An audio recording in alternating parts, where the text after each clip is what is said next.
Kevin Stefanski made his choice, and now he's wearing the consequences like a scarlet letter. The decision to bench Shedeur Sanders and stick with Joe Flacco at quarterback might have felt safe in the moment, but after a disastrous loss to the Detroit Lions, it now looks like the coaching blunder that could derail the Browns' entire season. Flacco didn't just have a rough game, he imploded.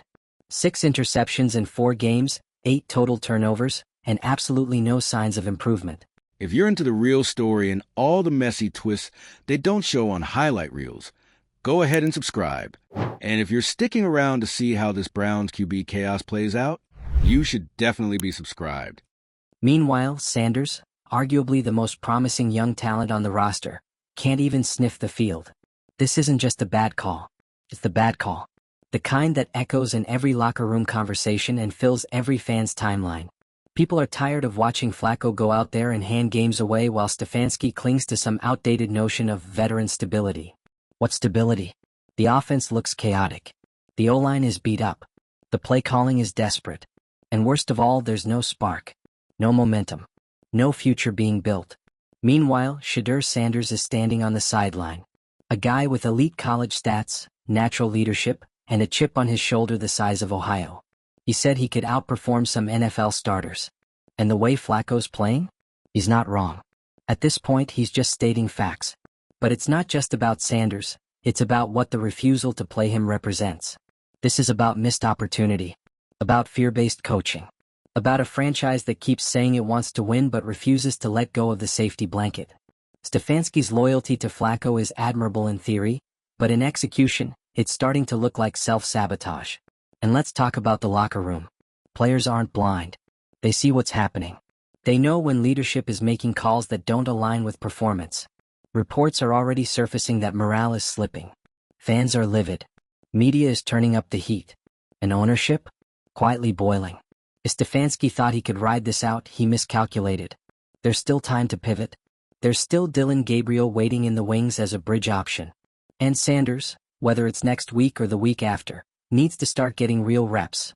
Because if this staff continues to delay the inevitable, they're not just risking a lost season, they're risking the development of a franchise QB. The Browns have the talent. They have the defense.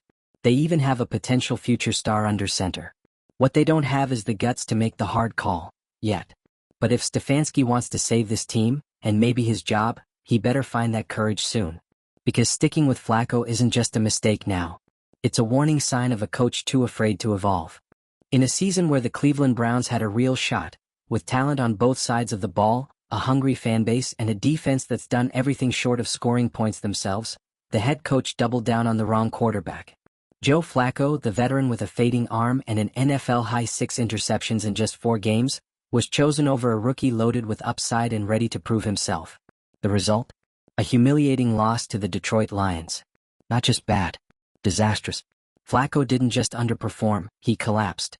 8 total turnovers in 4 games. Momentum-killing mistakes. 0 ability to adapt under pressure.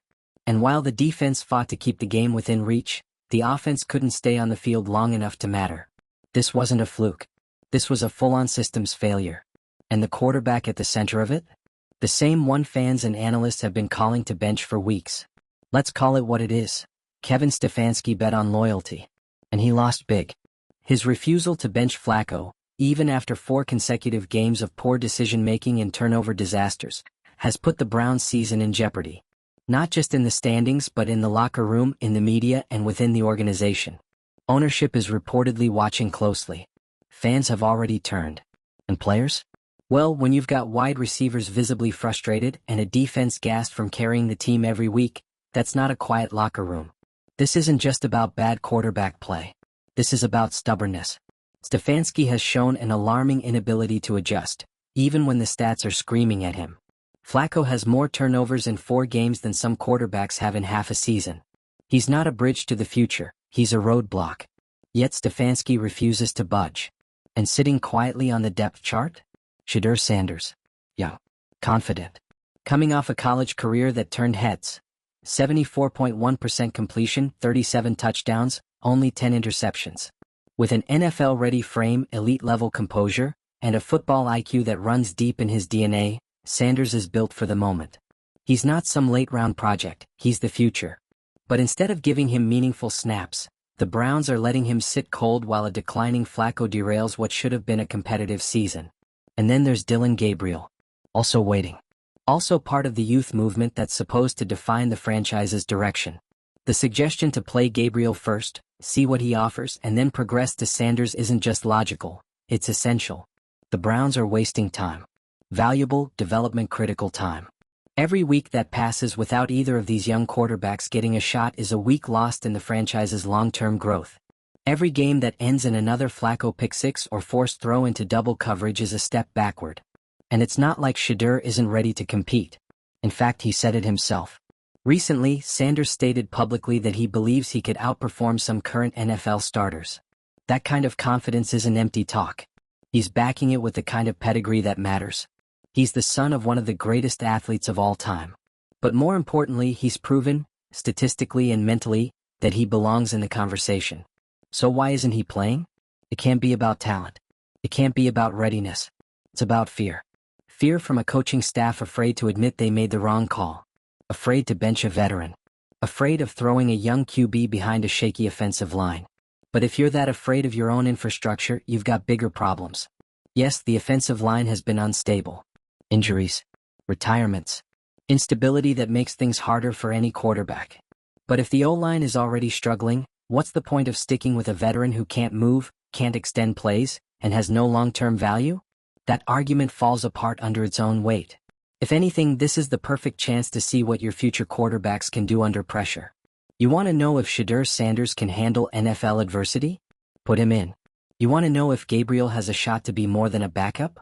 Give him a series. Let them show you, in real time, how they process, how they move, how they lead. Because if not now, when? This isn't a playoff-bound team. Not with Flacco under center. This is a team with major questions about leadership, direction, and offensive consistency. So what's the upside in dragging this out? You're not preserving Sanders by benching him. You're stunting his development. You're not protecting Gabriel. You're delaying the inevitable. And you're not helping your team. You're leaving them stuck in the same cycle that's haunted this franchise for 2 decades. Let's look around the league. Teams are starting rookies faster than ever. C.J. Stroud, Anthony Richardson, Bryce Young. These guys didn't sit for 2 seasons, they played. They grew. They got better by being in the game, not watching from the sidelines. Meanwhile, the Browns are operating like it's still 2003. What message does that send to the locker room? To the fan base? To the quarterbacks themselves? That you'll only get a shot once the season is completely dead?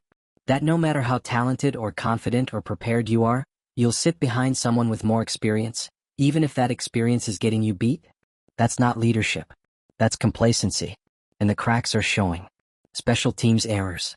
Offensive stagnation. A defense that's visibly exhausted and frustrated. Players are losing faith. The chemistry is unraveling. And with every passing week, the window to fix it closes a little more. The fans see it. The players feel it. And if the front office is paying attention, they need to step in, now.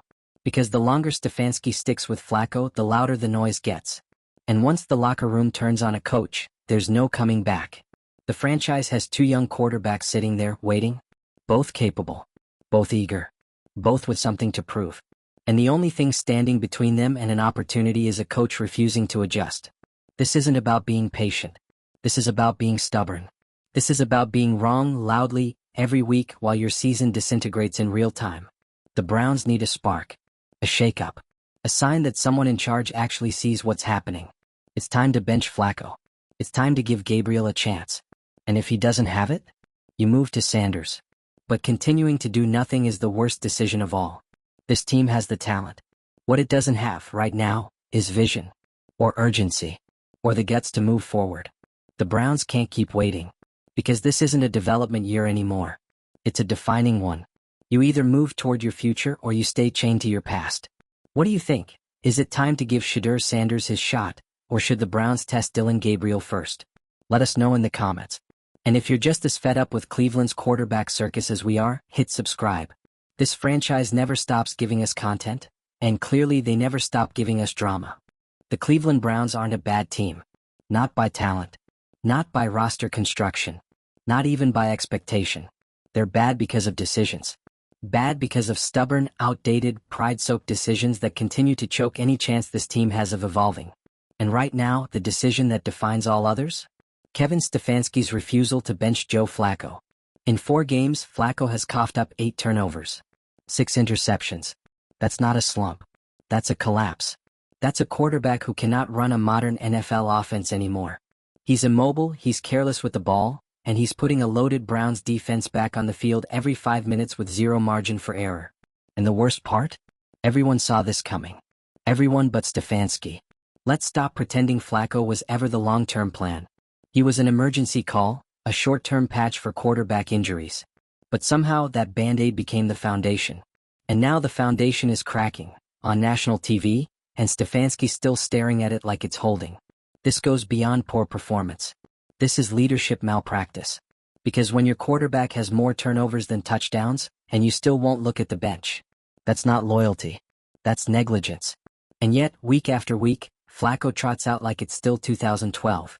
Meanwhile, Dylan Gabriel and Shedeur Sanders, your developmental projects, your future, your insurance policy against disaster, are just sitting there, helmets on, watching this nightmare unfold in real time. Let's talk about Gabriel. He's supposed to be the bridge. The one who can come in, take control of the offense with tempo and mobility, and see if there's something worth building on. He has college experience. He knows how to run an offense. He's not the flashiest QB on the roster, but he's certainly not going to be worse than Flacco right now. So why hasn't he played a snap? There's no logical football explanation for it anymore. At this point, not playing Gabriel is just proof that this coaching staff has zero exit plan. They're hoping the noise dies down. That Flacco magically stabilizes. That one good game will buy them 3 more weeks of excuses. But hope is not a strategy. An indecision? It's how you lose the locker room. Because if the locker room hasn't turned yet, it's close. You can feel it in the body language. The defense is exhausted. The receivers are frustrated. The offensive line looks like it's just trying to survive. And the quarterback? He's sinking them all 1 turnover at a time. Meanwhile, Shedeur Sanders is just there. Let's be clear. He's not just a legacy name riding on his dad's reputation. He earned his shot. His college stats speak for themselves. He's confident. He's focused. He said himself that he believes he can outplay current NFL starters. And based on what we've seen from Flacco, he's probably right. So why is he inactive? Why isn't he even in uniform? The Browns are treating him like a high school senior shadowing the team for career day. And that's not just wasting potential, it's insulting. You have a franchise quarterback prospect, and your solution is to bury him behind a quarterback with no future and another one who isn't even getting reps? The math isn't matting. There's a reason fans are furious. They're not reacting to one bad game. They're reacting to patterns. This franchise has spent decades mishandling quarterbacks. From couching promising rookies to sticking too long with fading veterans, the Browns are addicted to quarterback drama. And right now they're repeating every mistake, in HD. This isn't just bad coaching. It's bad developmental strategy. The NFL has moved on from the sit-and-wait model. These days, rookie QBs don't get 3 years on the bench. They get thrown in, they learn under fire, and if they're legit, they adapt. The Browns, though? Still treating quarterback development like it's 1999. Flacco is the past. Gabriel is the now. Sanders is the future. So why is the past still calling plays while the present and future rot? There's also the elephant in the room, the offensive line. Injuries, retirements, inconsistency. Yes, the O-line is a problem. But that's more of a reason to get a mobile quarterback in there. Flacco is a statue. He can't escape pressure, can't move the pocket, can't extend plays. Gabriel can. Shedeur absolutely can. So if you're really trying to protect your young quarterbacks, here's an idea. Give them the tools to do so. Don't use the bad O-line as an excuse to shelter them while trotting out a quarterback who's literally built to fail behind that exact line. That's not protecting them. That's using them as scapegoats for your own fear of change. And speaking of change, let's talk about urgency. The Browns are running out of time. Fast. This season is already sliding off the rails, and the longer they stay committed to a failing formula, the harder it's going to be to recover. Even if they make the switch in Week 10 or Week 11, the damage to the team's morale, fan trust, and locker room cohesion might already be done. This isn't a rebuild year. Not with this defense. Not with this roster. This was supposed to be a compete year. But you can't compete when your offense is giving the ball away more than it scores. Every other team in the AFC North is adapting, evolving, fighting. The Browns? Still trying to make a backup QB into a hero story that doesn't exist. It's delusional. And it's dangerous. Let's also acknowledge the public narrative. When your rookie QB says, out loud, that he could outperform current starters, and then continues to be inactive while your actual starter leads the league in interceptions, that becomes a story. It becomes noise. And that noise is already drowning Stefanski's credibility. The longer this continues, the more obvious the fracture becomes. The fan base is done. The media is done. And the locker room? You can only imagine the conversations happening behind the scenes. This isn't just a turning point. It's the turning point. If Kevin Stefanski wants to save this locker room, save this season, and maybe even save his job, it starts with one move. Bench Joe Flacco. Start Dillon Gabriel. And have Shedeur Sanders ready, not as a desperate option but as a strategic progression. Because if Gabriel doesn't deliver, Sanders needs his shot. Not next year. Not in garbage time. But now. While it still matters. While this team still has a heartbeat. Because if not now, when? What exactly are they waiting for? 10 turnovers. A blowout loss to a division rival? Fan protests outside the stadium? This is the point where real coaches make hard choices. Where leadership means owning your mistakes and pivoting before it's too late. If Stefanski won't do it, someone above him will. Because at this rate, every week that Flacco starts is 1 week closer to front office changes. To off-season overhauls. To another wasted season pinned on quarterback chaos that could have been avoided. The writing's on the wall. The fan base sees it. The analysts see it. The players feel it. It's time to act. No more excuses. No more hiding behind the word veteran. No more pretending this is working. Because it's not. The Cleveland Browns have been gifted one of the most complete defensive rosters in the NFL. They have a legitimate shot at contending if, and only if, the offense stops self-destructing every time it touches the field. But instead of addressing the obvious issue under center, Kevin Stefanski continues to double down on a decision that is actively tearing the team apart. You can feel the tension boiling. Every press conference is more strained. Every answer from Stefanski about the quarterback situation gets more vague, more robotic. We're evaluating. Joe gives us the best chance. Best chance at what? A top 10 draft pick? A mutiny in the locker room?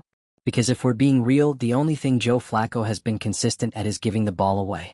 6 interceptions. 8 turnovers. 4 games. 0 wins when it matters.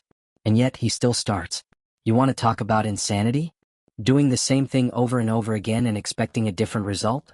This is that, but televised. Meanwhile, Dillon Gabriel, a capable, mobile quarterback who's more in tune with the modern game, is collecting dust. And Shedeur Sanders? Not even dressing out. Not even considered. And that's the scandal. That's the headline. That's the problem. Because Sanders didn't just fall into the NFL because of his last name. He earned his shot. His numbers don't lie. And more importantly, his mindset is exactly what the Browns are missing. Confidence. Not delusion. Not false bravado. Actual earned confidence. The kind that comes from throwing nearly 40 touchdowns in a season, commanding a locker room and navigating pressure like a pro. The kind that says, yes, I can outplay some of these guys. And he's right. Because if Joe Flacco is what passes for NFL starter right now, then Sanders is being wasted, not protected. Wasted. And Browns fans know it. The energy in the stadium has shifted. It's not just disappointment anymore. It's resentment. Resentment toward a coaching staff that refuses to adapt. Resentment toward an organization that keeps asking fans to be patient while making decisions that sabotage any progress. And most dangerously, resentment from inside the team. The kind that builds quietly but explodes suddenly. When receivers don't trust the ball will get to them. When the defense doesn't believe the offense can hold a lead. When players stop playing for their coach and start playing for their next contract somewhere else. You think Myles Garrett wants to waste another season of dominance chasing quarterbacks for 3 quarters, only to watch his offense turn it over again? You think Amari Cooper signed up for this?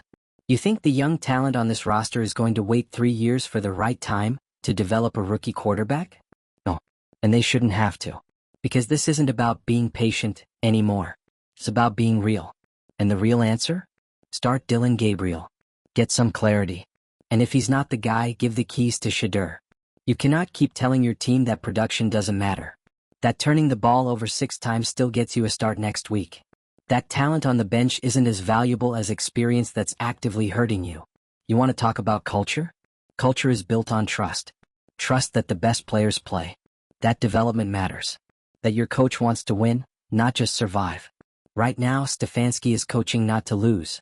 not to shake things up, not to admit he made the wrong call. And that is exactly how you lose a team. We've seen it before. Coaches sticking with their guy long after the locker room has checked out. And when that locker room flips, there's no recovery. The season is over. The rebuild clock resets. The fans tune out. The headlines write themselves. Don't let that be the Browns. Not again. Because they're too talented to waste. The defense is too good. The receivers are too dynamic. The young quarterbacks are too promising. And the fan base? They're still here. Still waiting. But patience is a currency, and Cleveland's is running out. This isn't just about making a quarterback switch. It's about signaling a new era. One where the Browns finally stop being the team that's always one decision behind. One era too late. One coach too cautious. You make the change, you send the message. This team moves forward, not backward. So Stefanski or someone above him needs to act. And act fast. So what do you think? Is Stefanski too loyal to Flacco to save the season? Should Gabriel start next week? Or is it finally time for Shedeur Sanders to take over the huddle? Let us know in the comments. And if you're as fed up with the Browns quarterback carousel as we are, make sure to hit subscribe. Because Cleveland may not change, but you can bet we'll be here every step of the meltdown.